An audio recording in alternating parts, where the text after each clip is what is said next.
Let me tell you something. Before the storm there was a calm, a long, beautiful calm. We built a life together over more than a decade, filled with laughter, Sunday pancakes, and the comfort of true partnership. We were the couple others admired, weathering struggles and celebrating joys as a team. Our foundation felt unshakable, our trust absolute. I never questioned his loyalty. I believed in us completely. Looking back, maybe there were small cracks I ignored. It's easy to spot red flags in hindsight, but when you're living your dream, you don't go searching for trouble. You just live and trust.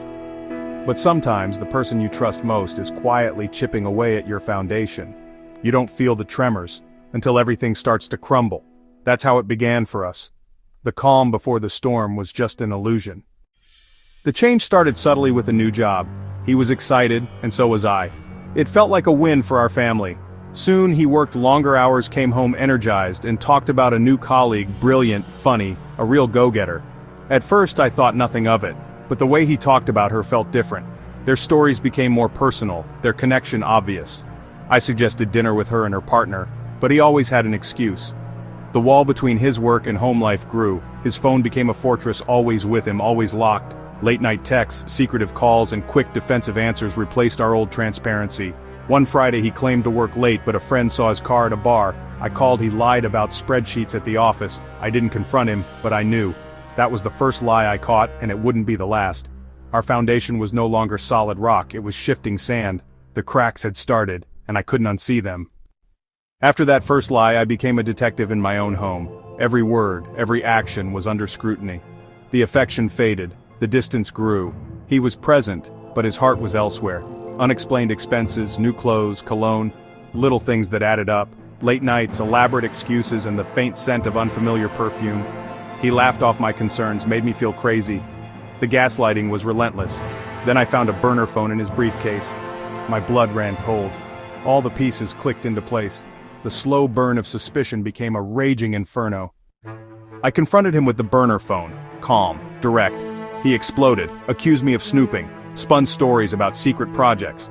Every confrontation became a masterclass in deflection and gaslighting. He twisted my questions, made me doubt myself.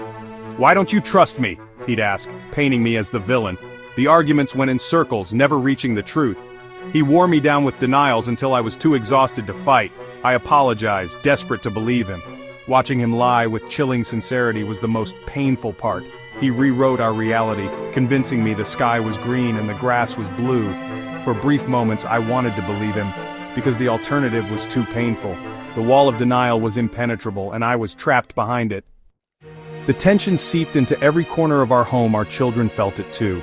I finally confided in my sister, desperate for validation. My family was shocked, heartbroken, but rallied around me. My brother-in-law tried to talk to him, hoping for a breakthrough. Instead, my husband felt betrayed, accused me of turning everyone against him. He told his family his version. I was paranoid, controlling, destroying our marriage. Suddenly I was fighting not just him but his entire family. The isolation was crushing. After a vicious argument, he told me to leave our home. The cruelty of that request shattered me. I packed a bag, heartbroken, and went to my sister's. The collapse was complete. I was out of the life I thought was mine.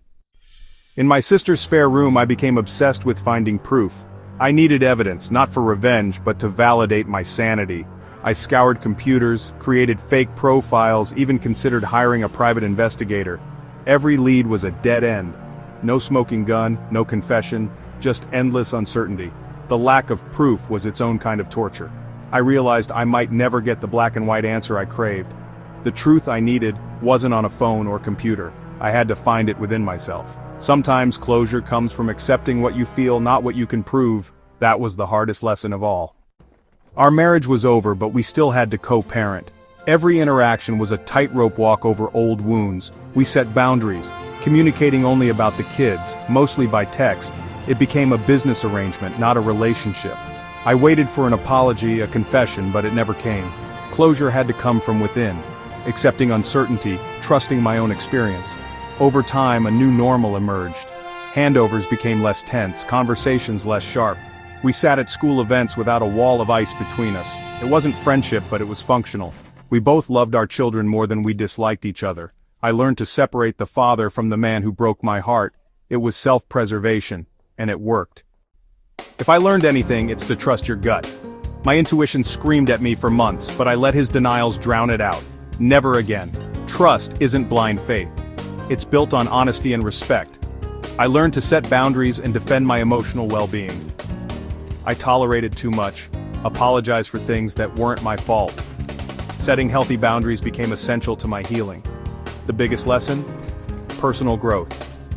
I found strength I never knew I had. I rebuilt my life as a whole, independent person. I learned I could survive betrayal and create a happy home for my kids. My worth isn't defined by someone else's loyalty.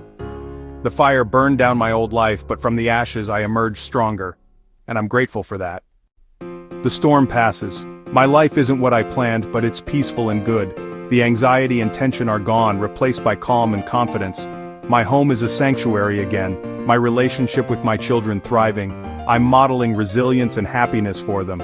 I found my own truth. It doesn't depend on his confession. I deserve honesty and respect. My feelings and intuition are valid. I may never know the full story, but I've made peace with that. If you're in that dark place, trust yourself. You don't need proof to make decisions for your own life. Your peace of mind matters most. The next chapter is yours. Make it a good one.